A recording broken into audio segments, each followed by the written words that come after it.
Jaya Radha Madhava Kunja Bihari Madhava Kunja Bihari Jaya Radha Madhava Kunja Bihari Madhava Kunja Bihari Gopi Janavallabha Girivaradhari Girivaradhari Gopi Janavallabha Girivaradhari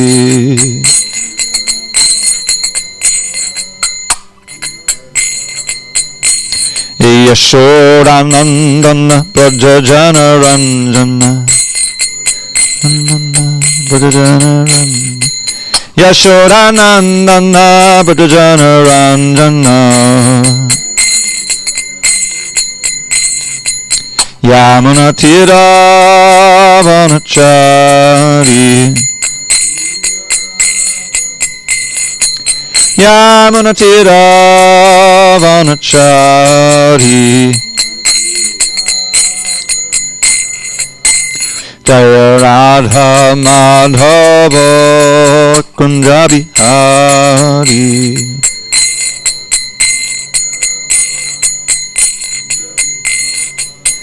Jaya Radha Madhava Kunja Bihari Madhava Kunja Bihari. Jai Mr. Pad Paramahansa Padujikacharya Ashtotar Tatashishimata Divine Grace Srila A.C. Bhaktivedanta Swami Prabhupada Ki Jai. ISKCON BBT Founder Acharya Srila Prabhupada Ki Jai. Jai Om Vishnu Pad Paramahansa Padujikacharya Ashtotar Tatashishimata Divine Grace Srila Bhakti Siddhanta Saraswati Thakur Ki Jai. Ananda Koti Vaishnavinda Ki Jai. Namacharya Srila Haridas Thakur Ki Jai. Srimad Bhagavad Gita Ki Jai. Samaveda Bhaktivinoda Ki Jai. All glory to the assembled devotees. All glory to the assembled devotees. All glory to the assembled devotees. All glory to Sri Guru and Gauranga. Hare Krishna. And as I often have, I've forgotten exactly the verse. Is it 9 or 10? I think it is 9, Prabhu. You think so? Yeah, that's what my vlog is telling. Okay. Video title. All right, we'll go with 9. Om Namo Bhagavate Vasudevaya. Om Namo Bhagavate Vasudevaya. Om Namo Bhagavate Vasudevaya. On this first day of February 2021 in SanDiego, we're reading from Srimad Bhagavad Gita as it is, translation and commentary by His Divine Grace A.C. Bhaktivedanta Swami Prabhupada. And we are in chapter 7 entitled Knowledge of the Absolute, text number 9, page 314. Punyo Gandha Pativyangcha Punyo Gandha Pativyangcha Tejas Chasmi Vibhavasao Tejas Chasmi Vibhavasao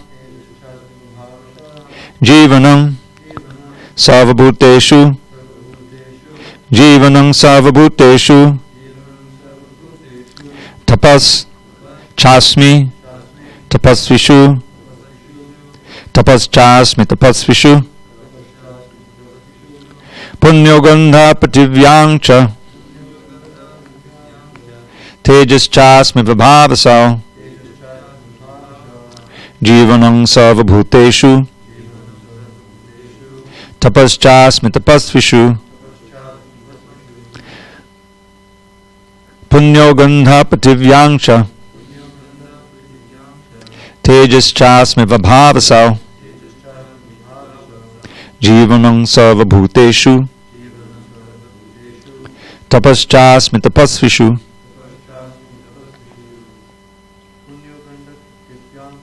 Punyo Gandha Pativyangcha Tejaschasma Vibhavasao Jivanam Sarva Bhuteshu Tapaschasmi Tapasvishu Punyo Gandha Pativyangcha Tejaschasmi Vibhavasao Jivanam Sarva Bhuteshu Tapaschasmi Tapasvishu Punyoganda Pativyangcha Tejaschasmi Vibhavasao Jivanam Sarva Bhuteshu Tapaschasmi Tapasvishu. Okay, I'll read these word by words. Punyaha, original. Gandhaha, fragrance. Prativyam, in the earth. Cha, also. Tejaha, heat. Cha, also. Asmi, I am. Vibhavasao, in the fire. Jivanam, life. Sarva, in all. Bhuteshu, living entities. Tapaha, penance. Cha, also. Asmi, I am. Tapasvishu, in those who practice penance. Translation. I am the original fragrance of the earth, and I am the heat and fire. I am the life of all that lives, and I am the penances of all ascetics. Purport. Punya means that which is not decomposed. Punya is original. Everything in the material world has a certain flavor or fragrance, as the flavor and fragrance in a flower, or in the earth, in water, in fire, in air, etc. The uncontaminated flavor, the original flavor, the uncontaminated fragrance, the original fragrance, which permeates everything, is Krishna. Similarly, everything has a particular original taste, and this taste can be changed by the mixture of chemicals. So everything original has some smell, some fragrance, and some taste. Vibhavasao means fire. Without fire, we cannot run factories, we cannot cook, etc.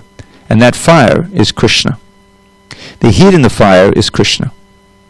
According to Vedic medicine, indigestion is due to a low temperature in the belly. So even for digestion, fire is needed. In Krishna consciousness, we become aware that earth, water, fire, air, and every active principle, all chemicals and all material elements, are due to Krishna. The duration of man's life is also due to Krishna. Therefore, by the grace of Krishna, man can prolong his life or diminish it. So Krishna consciousness is active in every sphere. Om Jnana Timbarandasya Gyan Anjana Shalakaya Chakshu Unmilatam Mena Tasmai Shri Gurave Namaha. I was born in the darkest of ignorance, but my spiritual master Srila Prabhupada opened my eyes with the torchlight of knowledge. I offer my humble obeisances unto him and all members of Shri Parampara. So Krishna is explaining here, beginning in text 8, how the things we experience through the senses, if you notice carefully, he's covering all the different senses. Rasoham, the taste, the fragrance, the touch through the heat, light through the sun and the moon, etc. So the idea is that by reading these passages and then just going about our everyday life, we can remember Krishna.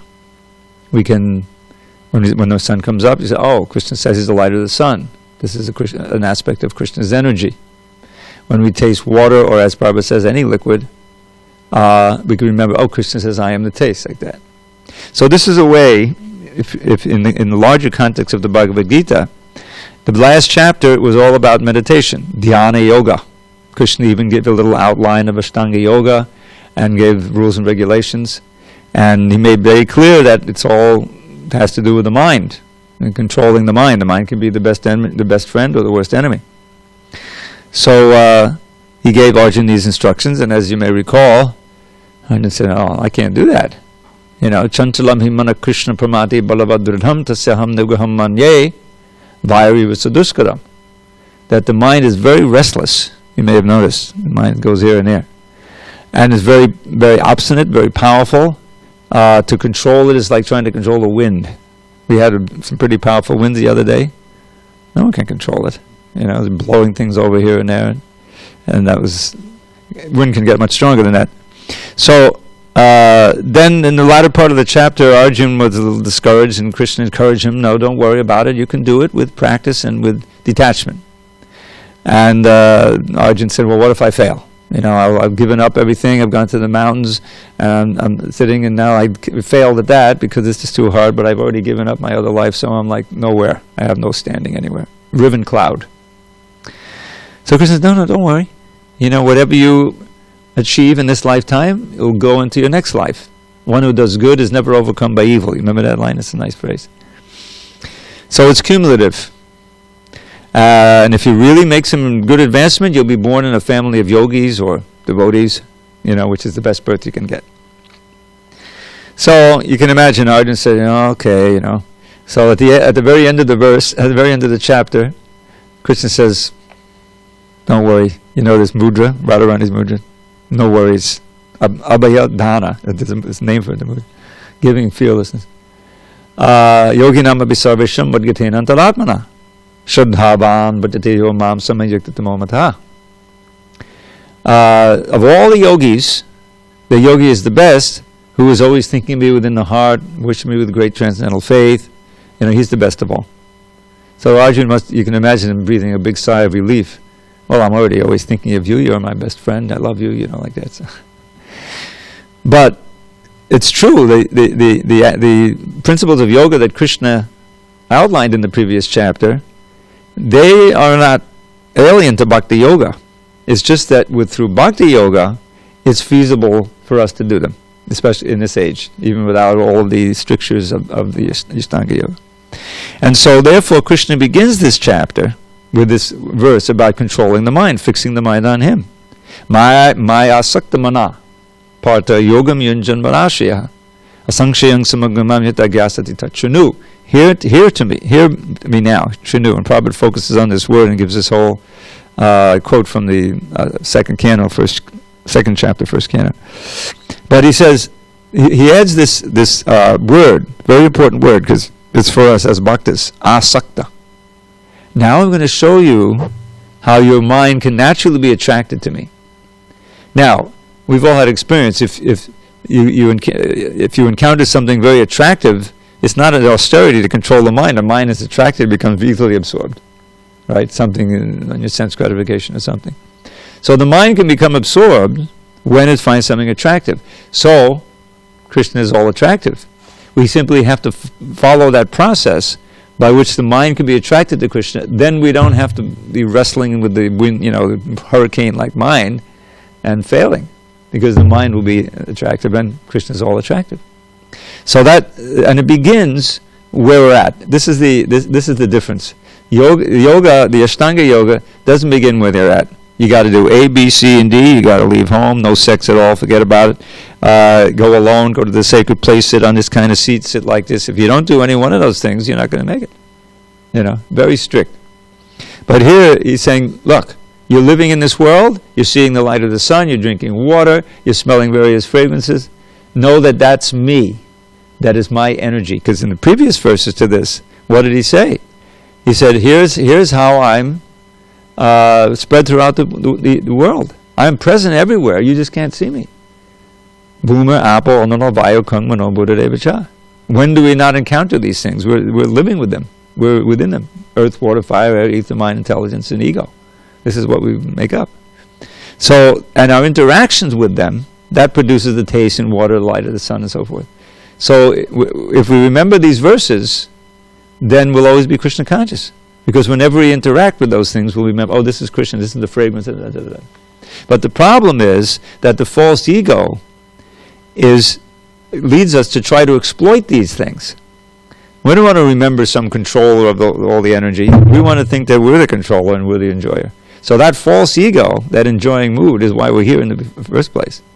So therefore, the idea is that you begin by seeing these things as Krishna's energy, and immediately, under the guidance of the Guru, Sadhu, Shastra, you engage them in Krishna's service.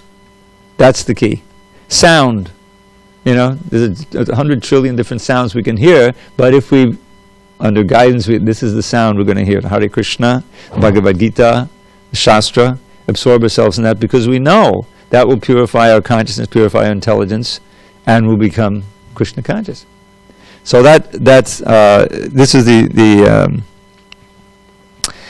basic principle. He's starting here to see Krishna within this world, and he'll come to the point and to engage as much of it in Krishna's service as possible, beginning with our own earth and our own fire and our own senses, which are made of these things. This is what we have to work with. We're free. We're independent in that regard. We can listen to this, we can listen to that. We can do so many things with our hands, so many things with our feet. When we choose to do that work that's related to Krishna for his service, and use the feet to walk to the temple and do so many other things, then purification takes place and we advance in Krishna consciousness. So, any questions on this verse? Punyoganda. Alright, Krishna goes on, the same vein. Bijam mam savabhutanam viddipata sanatanam buddhim buddhimatam asmi tejas tejasvinamaham. O son of Pita, know that I am the original seed of all existences, the intelligence of the intelligent, and the prowess of all powerful men. Purport. Bija means seed. Krishna is the seed of everything. There are various living entities, movable and inert. Birds, beasts, men, and many other living creatures are moving living entities. Trees and plants, however, are inert. They cannot move, but only stand. Every entity is contained within the scope of 8,400,000 species of life. Some of them are moving, and some of them are inert. In all cases, however, the seed of their life is Krishna. As stated in the Vedic literature, Brahman, or the Supreme Absolute Truth, is that from which everything is emanating. Krishna is Para-Brahman, the Supreme Spirit. Brahman is impersonal, and Para-Brahman is personal. Impersonal Brahman is situated in the personal aspect. That is stated in the Bhagavad Gita. Brahman is situated in the Therefore, originally, Krishna is the source of everything. He is the root. As the root of a tree maintains the whole tree, Krishna, being the original root of all things, maintains everything in this material manifestation. This is also confirmed in the Vedic literature, Katha Upanishad 2.13. Nityo nityanam chetanas chetananam eko bahunam yovadadati kaman. He is the prime eternal among all eternals. He is the supreme living entity of all living entities, and he alone is maintaining all life. One cannot do anything without intelligence, and Krishna also says that he is the root of all intelligence. Unless a person is intelligent, he cannot understand the Supreme Personality of Godhead, Krishna. So, Prabhupada begins the purport on this first statement, Bijamam Savabhutanam, Krishna is the seed. Now, this is part and parcel of the idea of Krishna being the source of everything. We know at least that there are 4 main verses in the Bhagavad Gita, and you should kind of know them if you can't memorize the Sanskrit. The first one, he answers the question, posed in the or encouraged that we ask in the Vedanta Sutra. Atato Brahma Jigyasa. One should inquire into Brahman. What is the Brahman? Janmajasya yataha, that from which everything is generated. And then the Adi means maintained and destroyed. That entity which exists before there's any manifestation, and who exists after all the manifestation is destroyed, that's God. Because he's the source of everything. It's just by definition. So here is one of the statements, several in the Bhagavad Gita, where Krishna says, that's me. Bijam mam savabhutanam. I am the seed of all existences. One way is understanding that is that from me everything is coming. As he says in the 10th chapter, text 8, Ahang sarvasya prabhavo, mattak sarvam bhavartati. I am the source of everything. Everything emanates from me. So that's the same idea. And in the 14th chapter, what does he say? Sarva yoni shakuntaya murtayak sambhavantaya tasam brahma aham bija padang pita. And all the different members of all the different species, I am the seed-giving father. The same word bija is there. So that understanding the cause of all causes, where everything comes, that's the mission of human life. To understand where everything has come from, and then to build or reawaken our relationship with that entity.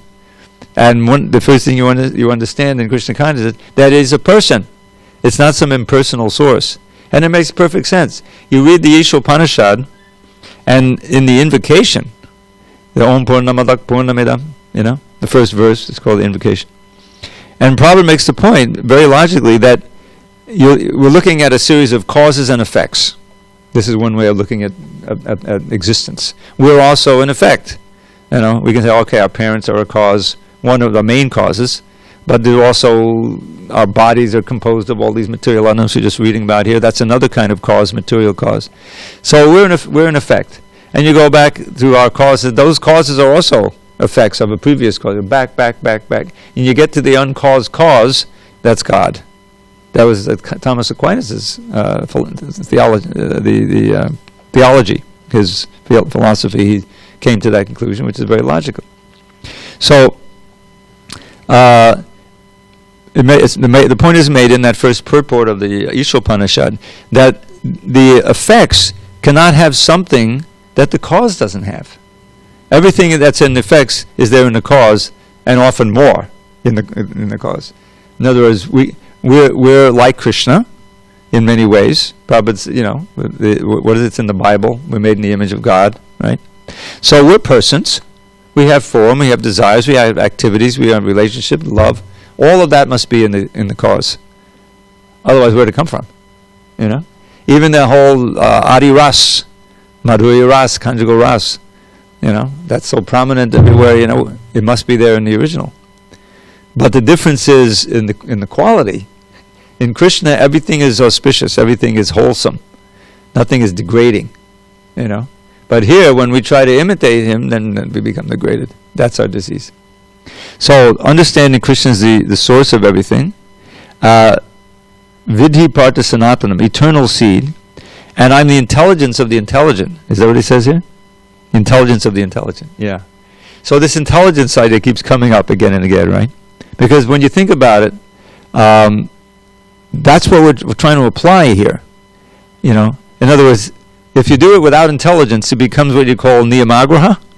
It looks like you're going through the motions. It's kind of you pull a plug on a fan and it keeps turning. So you kind of keep going through the motion. But if you're not investing your intelligence in trying to understand, what's going on in Krishna consciousness, you won't be able to last. Because the whole key is the intelligence. The intelligence is where your faith lies. It's where your determination lies. It's where your memory lies. And what can you do without those things in Krishna consciousness? So, Buddhi Buddhivatam, I am that intelligence. And Krishna says again in these important verses, these essential verses in the 10th chapter, the third one, I give you the intelligence for those who are serving me nicely. And he gives a little verse describing the basic outline of that, putting their mind on me, devoting their life to me, Madgata Prana, always glorifying me amongst each other, Bodhiyantak Parasparam, and in this way enjoying spiritual pleasure. That's what a kirtan is, getting together and glorifying Krishna. So Krishna gives Tesham Satata Yuktanam Bhajatam Priti Purvakam, those who are thus serving me with love and devotion, I give them the intelligence by which they can come to me. Krishna says, I'm the source of remembrance, forgetfulness, and smriti, and remembrance, forgetfulness, and knowledge. So, and then tejas, we need tejas, power, right? He's the prowess of the powerful. Where are we going to get the energy and the will to do what we know we should do? That's also coming from Krishna. So now in this purport, Prabhupada talks about the moving and the non-moving. Of course, we understand that. But this verse, Nityo Nityanam Chaitanas Chaitananam, this is he probably quotes it a lot. This is half of the verse. Sometimes he quotes the whole verse. That appears in the purport. I think I mentioned when this is one of the first verses I ever remembered, because it's kind of easy. The words are repeated like that. So Nitya is singular. Nityanam is plural. Chaitanas is singular. Chaitananam is plural. So the idea is that we are the individual, Nitya, Chaitanaha. We are of all of the. No, I'm sorry, that's wrong. Krishna is the singular, eternal, conscious being, Nitya Chaitana. We are innumerable, eternal, conscious beings. None of us die. None of us are born. That's right there in the second chapter. But out of all of these, there's practically an infinite number of living beings in different bodies, in different powers and everything. But there's one singular one, and how do you determine? Eko bahunam yovadadati kaman. That one is providing necessities for all the others. No one can say that. You go to, Brahma, Indra, they're also getting their necessities and energy from Krishna. They're not independent providers, but Krishna is. He's providing for all the living entities from top to bottom their necessities of life. So that's a very nice way of, as a definition of God. Maintaining all. Hare Krishna, Prabhu. Haribol. What do we got? A question? Whenever you are done, Prabhu, I okay, that's the I'm done with text 10, so we can have a comment or question. Go ahead. Okay, thank you. Please accept my humble obeisances. Jai Srila Prabhupada. Jai Srila Prabhupada. Hari Bol. In this, it says, I think I hear the echo, but... I'm sorry, are you quoting the Sanskrit in the text here? Yeah, in text it says Brahman is impersonal and Parabrahman is personal. Yes. I don't understand. Impersonal Brahman is situated in the personal aspect. Would you please explain a little bit? Well, yeah, I mean, it's like there's this Tadvidi Panipat, Vedanti tas tattvavidas tattvam yajnanam advayam brahmeti paramatmeti bhagavanditi shabdite. Right in the Bhagavatam in the second chapter, it's defined these three different levels of understanding the supreme absolute truth. And it begins with Brahman. Brahman meaning here the effulgence, the light, the supreme light. It's absolute truth, but it's like the sunshine. The sunshine, you can say, is part of the sun, but it's not all there is to the sun. You see, it's just an energy like that. So pure spiritual energy is the Brahman, and then you get the Paramatma. Paramatma is a person, but he's localized in the heart, and he has a certain function. Paramatma is only in the material world. There's no Paramatma in the spiritual world, because there's no physical bodies. Everything is pure spirit. And then the supreme understanding of the absolute truth is Bhagavan. He includes the others. In other words, they're expansions of him. Yasya prabha pabhavato jagadanna koti koti shashesa vasudari vibhuti bindam. This is from the Brahma Samhita. That Yasya, his prabha, his effulgence, whose? Govinda's. So that his bodily effulgence is this emanates in infinite Brahman. So Brahman, without qualities, this is the Nirvishesh aspect of Krishna. There is an aspect. Nirvishesh means no details, no person, no activities, just pure light, spiritual energy. So that's impersonal aspect. But the Parabrahman, supreme spirit, is Krishna, and the supreme personality of God. It just says we're spirit, but we're persons. Now we're within this material body, and our personhood is manifested through in a certain body. And because we're human beings, it's closest to the manifestation of Krishna's original form. But there are so many other forms, and they have their eyes and ears, the lower animals at least, and they're manifesting it. So the personality is supreme. That's the whole idea. It's most complete. Just like we have our Brahman aspect, just like it says, the soul pervades the body.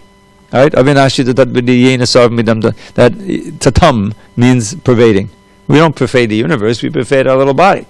Right? And even then, not perfectly. Right? The fingernails, toenails, the hair, there's no spirit in there, there's no blood circulating, So it's a material way in which we're pervading.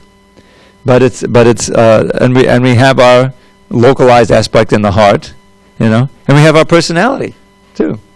So we are also manifesting a reflection of Krishna's supreme existence in these three aspects. So that's how we understand it. That Brahman, this phrase is accurate. This Vedic phrase, Aham Brahmasmi, I am Brahman, I'm spirit. You're not that body, Prabhu. Get up from Mangalati. And this is the first thing you learn in the ashram. Aham Brahmasmi. I'm spirit. But it's not a complete understanding of the Supreme. So this is how you understand it. The Para-Brahman is Krishna. He's got all the aspects, personal and impersonal, But the Brahman is only the impersonal aspect. Still very powerful, very great. Brahman means great, one of the things. Great, all-pervading light and everywhere. But it's not satisfying to the soul. That's why if you just get free of birth and death and you merge into the Brahman, it's not satisfying. What is it? Yen yeva vindaksa vimuktama yasta bhavat avishuddha buddhya aduha krishena param padang patantyadho nadruja yushmarangriya. That besides the devotees, there are those who are averse to having any kind of form of personality because they identify that with suffering. Because all we know is this material personality. Therefore, the faulty logic, the step of logic is, for me to be eternal and happy, I have to get rid of all personality and all sensation and all these varieties. No. There's spiritual personality, spiritual activities in the internal world, which will really make us satisfied. So even if one is, by rare soul, is by severe austerities, kritrena parang padang, can rise up to that transcendental platform, parang padang, patantyadho. They fall down again because they're averse to serving your lotus feet. This is the demigods praying like that. So Avishuddha Buddha, it's not their buddhi, back to the intelligence, is not purified by bhakti. They still have that desire to be the supreme. You see, so that's the different levels. Param, Brahman, Paramatma, Bhagavan, and it's the Para Brahman that we're going to serve. And we follow in the footsteps of Arjuna. What does he say? Right after these four famous verses I've been citing, he says, Param Brahma. There he says, Param Brahma, Param Dhamma, Pavitram, Paramam Bhavan, Purusham, Shasvatam, Divyam, Adidevam, Ajam Vibhum. This is a very nice summary of Krishna's tattva, of who he is. We won't get into details. Is that okay, Dhanvari? For a start? Yes, Prabhu. Thank you so much. Hare Krishna. Very nice. Explain. All right, let's go on. Text 11. Balam balavatam chaham kamaraga vivarjitam dharma varuddho bhuteshu kamosmi bharatarshabha. I am the strength of the strong, devoid of passion and desire. I am sex life which is not contrary to religious principles, O Lord of the Bharatas, Arjuna. Purport. The strong man's strength should be applied to protect the weak, not for personal aggression. Similarly, sex life, according to religious principles, dharma, should be for the propagation of children, not otherwise. The responsibility of parents is then to make their offspring Krishna conscious. So, the strength of the strong, but as kama raga vivarjitam. It's interesting, the word kama appears twice in this verse. Once it says, be free of kama, right, and attachment. The strength is meant to be applied for protection, for good. This is what the Kshatriyas are supposed to do. But the temptation is to use it to exploit. And we see that's the corruption of society. That's demonic. That's demonic. All the demons were also once great devotees, right? All living entities are coming from the spiritual world. So you can become overwhelmed by the influence of the material energy by allowing this personal desire, this desire to compete with Krishna, to overwhelm one. And if you really go down that path, you become an asura. So here he makes the caveat. I am that strength which is free of kama and raga. In other words, personal lust and desire for aggrandizement. Krishna wants Arjuna to apply his strength and prowess for the benefit of the whole world by defeating all the other side and reinstituting Yudhishthira on the throne, who's personified goodness, personified Dharma. Dharmaraj, the son of Yamaraj. And here back to Dharma, Dharma avaruddho bhuteshu kamosmi. That lust, sex life, which is Dharma avaruddha, not violating the rules of Dharma, which are given in the Shastras and so forth. I am that. And Prabhupada defines, for producing children. And of course, in other places, Krishna conscious children. but you know that sex life becomes an all in all source of pleasure, so to speak, and society just goes straight to hell. The womankind become degraded, as Arjun pointed out in the first chapter. When the women become degraded and there's all kinds of unwanted children, society goes to hell, and we can see it all around us. So, but as Prabhupada pointed out, I hear him give a lecture all the time. Where did all these acharyas and great devotees come from? Sex life. I mean, they have parents. You know what I mean. So it's necessary for society. But there's a Krishna conscious way of doing it, and in which you raise children, to be devotees. And you find some of the greatest devotees, such as Prabhupada, Bhaktisiddhanta Saraswati, and others, they were born into devotee families. And it's a great advantage to have that from childhood. All right, moving along. Ye chaiva sattvika bhava rajasas tamasaschaye matta eveti tan vidhi natvaham teshu te mahi. Know that all states of being, be they of goodness, passion, or ignorance, are manifested by my energy. I am, in one sense, everything, but I am independent. I am not under the modes of material nature, for they, on the contrary, are within me. Purport. All material activities in the world are being conducted under the three modes of material nature. Although these material modes of nature are emanations from the Supreme Lord, Krishna, He is not subject to them. For instance, under the state laws one may be punished, but the king, the lawmaker, is not subject to that law. Similarly, all the modes of material nature, goodness, passion, ignorance, are emanations from the Supreme Lord, Krishna. But Krishna is not subject to the material nature. Therefore, he is nirguna, which means that these gunas, or modes, although issuing from him, do not affect him. That is one of the special characteristics of Bhagavan, or the Supreme Personality of Godhead. And I think probably maybe, because there's a verse in the Bhagavatam that's very similar to this, and he may be referring to that in this purport. And that is this: Etad ishanam ishasya prakatistopi tadgunai na yujjade sadatnastar yata buddhir tarashaya. Etad ishanam. Here's the godness. Here's the divinity of the divine. Etad ishanam ishasya. Although he's situated within the material modes, prakritistopi tadgunai, he's not affected by them, because they're also within him. In other words, they're really under his control. And similarly, the intelligence, back to the intelligence of those who take shelter of him, are also not affected by the modes of nature. That will come up in chapter 14 at the end. How does one transcend these modes? It's almost like an infection. Right? We do an infection. You get infected by the mode of ignorance or the mode of passion. And when you're affected by a mode, you're affected by it, you can say, or infect. Then you act in that mode. You eat in that mode. The music you want to hear is in that mode. This is what it means to be in a certain mode. Everything, the people you want to hang out with are in the same mode. So, and that it's very hard to transcend those, because you're habituated to thinking and acting in a certain way. Just like food, people are used to eating meat, for a long time, and it's just inconceivable for them to give it up. It's just impossible. It's like an addiction. You get addicted to these modes.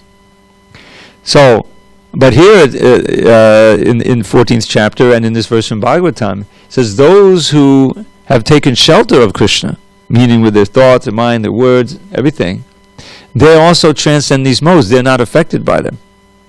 Now, not the same way Krishna is, but the more surrendered and focused you are and Krishna conscious, you'll be able to be transcendental to those modes. Mamchi yoga vichārina bhakti yogena sevati. So that's an important understanding, and it's exactly according to this. I am in one sense, but I am independent. I'm not under the modes of material, for they are within me. That's what it says in this verse. In other words, they're completely under my control, and because of that's the fact.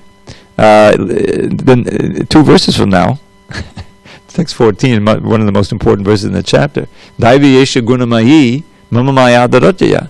That this material energy composed of the modes is mine, Gunamayi, Mama Maya, my Maya. Daivi, and it's divine because it's connected to me. Mama Maya, Duratiya, very, very difficult to overcome. On our own, we can't do it. But if one surrenders to me, one can easily cross beyond it. Prabhupada says sometimes can cross beyond. So that crossing beyond the modes is highly to be coveted.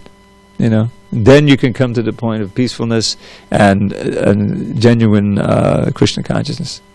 Of course, they work together. By trying to be Krishna conscious, you transcend the modes, and then if you stay there, then it becomes more easier to practice Krishna consciousness. So now he's summing up in text 13. Actually, he did the 12. All these different modes.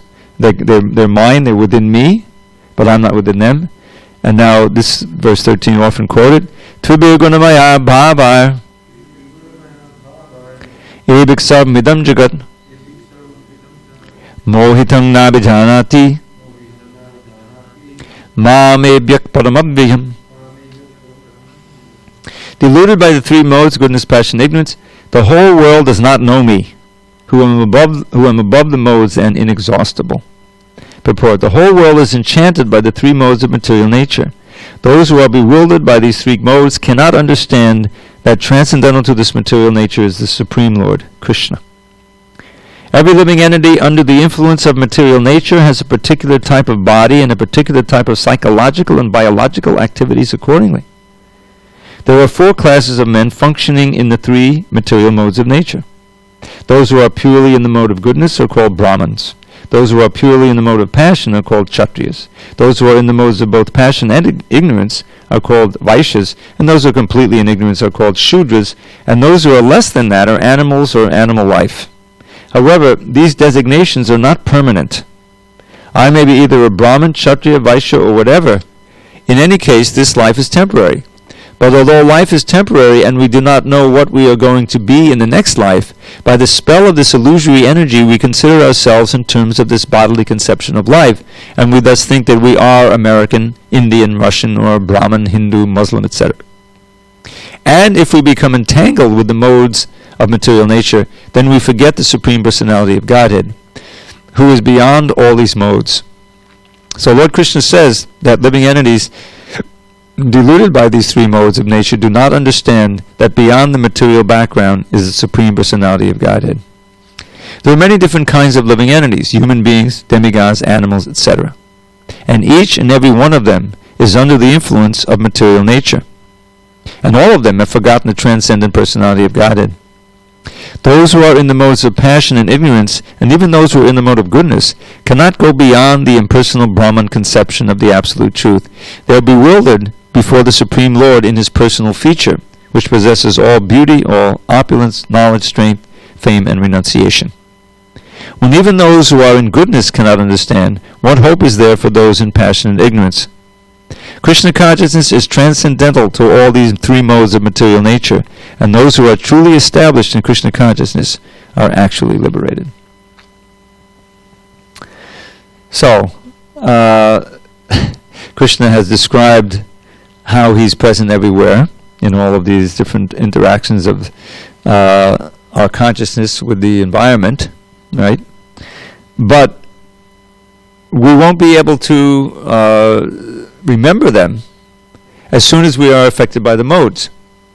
The mode of passion, will force us, or conduct us in our efforts to enjoy this energy of Krishna's. And just like a thief or a burglar, he doesn't want to think, oh, the proprietor is here. When I sneak in the window, he's going to turn on the light, right? He tries to arrange things so that he gets in and out without them knowing about it. So similarly, we're kind of thieves in our material consciousness, and we want to forget the proprietor. Otherwise, we may think we'll be caught, we'll be punished, there'll be, which we will be. But that ruins the enjoying mood, because the whole idea is that I'm the controller, I'm the enjoyer, right? But when you think that, I'm just a fool and I'm going to get punished and suffer like anything for this, and where's the happiness in that? So this curtain of forgetfulness is what is keeping us in this material world, ignorance, So understanding our situation and understanding the means of getting out of it, which will be mentioned in the next verse, we should, whatever facility we have, our intelligence, our strength, and our will, we should do those things to surrender to Krishna, and then cross beyond this illusory presentation called Maya. That's the whole idea here. Okay. So, Prabhu, yeah, go ahead. With this sloka, we go through different, we all at least go through mode of passion, goodness and ignorance.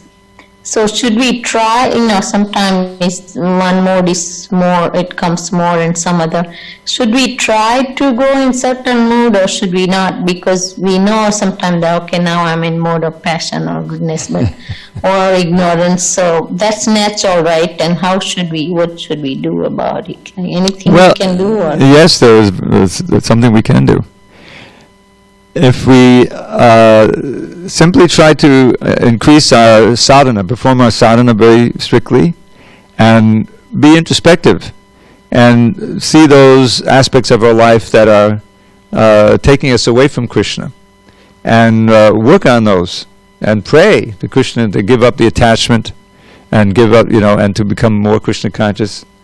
That will automatically, we don't have to worry, okay, let me try to move up to the mode of passion from the mode of ignorance. I'm a little bit too mode of ignorance, let me go to the passion.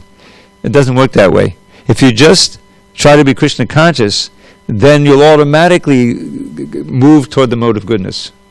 And gradually become the mode of pure goodness. Because the mode of goodness, as described in the 14th chapter, there are tinges of passion and ignorance, and it's not. But the mode of goodness is the best platform for cultivating Krishna consciousness. That's why you find in the ashram it's so important to keep it clean and regulated, and like that, and to cultivate the material mode of goodness, which is then the platform upon which you practice Krishna consciousness. So if we simply understand the principles of bhakti as set out in the books of Srila Prabhupada, and we take good instruction from Shiksha gurus or a guru, then we'll gradually purify our existence, which means we'll become less and less controlled by the mode of passion and ignorance. This is nicely described in the 2nd chapter, 1st canto, where Krishna, it's all focused on hearing, but hearing is understood. I read this commentary by Vishnu Chakravarti, is just standing in for all the process of bhakti, but it begins and is founded on hearing. So he says, Shinvatam Sakata Krishna Punya Shavana Kirtanak Riddyantaksto Yabhadrani Vidunoti Suritsatam. If we simply hear, just like now you're taking the time, as you usually do, to hear Bhagavad Gita. So that in itself, you do it with sincerity and intelligence, which you're doing, asking questions. Then Krishna in your heart, He's removing the abhadras. Some of them are so deep-seated we may not even know how they're working. But He's in there, and He's blessing us with more and more purification. Vidunoti means literally to clean. He's cleaning away. So then the next verse describes the result of that. Nashta prayeshu badreshu, which means when these abhadras, or the things that affect us with the mode of passion, lust, anger, greed, all this stuff, majority are cleaned away. Nashta prayeshu means more or less destroyed. Not 100%, but Nityam Bhagavad Dasa, by regularly hearing the Bhagavatam and regularly serving the Bhagavat, meaning the Mahabhagavat, the person Bhagavat, book Bhagavat. Prabhupada makes the point in that verse and purport very much. Sevaya, service. Service is the Bhagavatam, means hearing and studying on one's own, and if possible explaining to others, sharing with others, and applying your intelligence. Then Bhagavat Nityam Bhagavat say Bhagavat Uttama Shloke Bhakti Bhavati Naishtiki. One comes to this point of Nishta, and that's the point where the lower modes, as described in the next verse, Tada Rajas Tamo Bhava Kama Lobharayaschaye. The effects of passion and ignorance mode, and their effects, lust and greed, are practically eradicated from your life. Your consciousness is not affected. Stitam sattve prasidati. One is fixed in goodness, and it's already moving toward pure goodness. And it goes on after that. So the process of bhakti yoga will automatically bring us up from the lower modes. We'll reject those lower modes and become more and more conducted by the mode of goodness and attracted to it, and ultimately leading to vision of God. That's in these verses, in the verses from the second chapter. So that. Thank you so much. Yeah, we don't have to do anything extraneous. All right, so this next one is so important. We'll hold off on dealing with that. We'll start with that tomorrow, 7:14.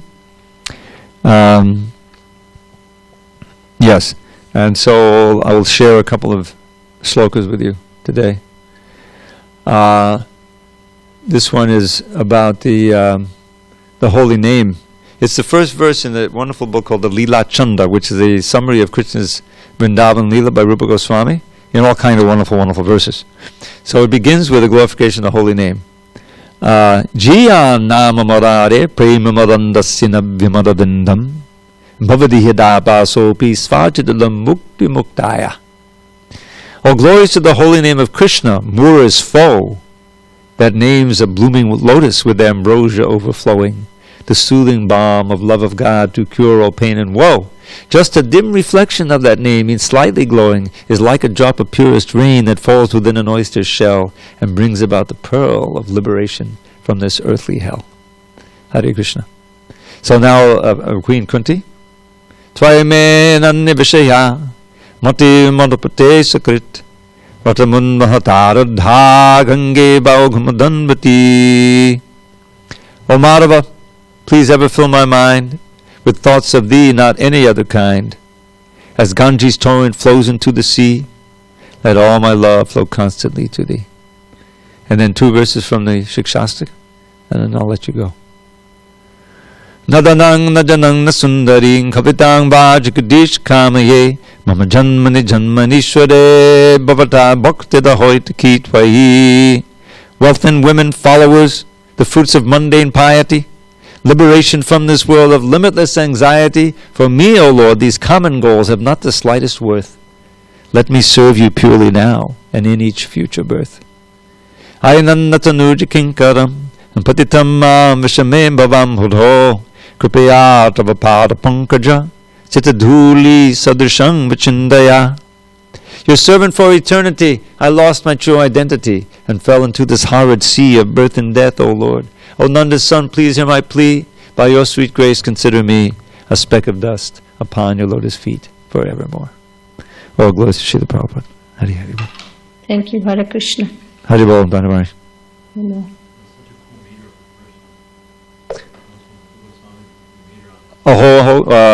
Jiya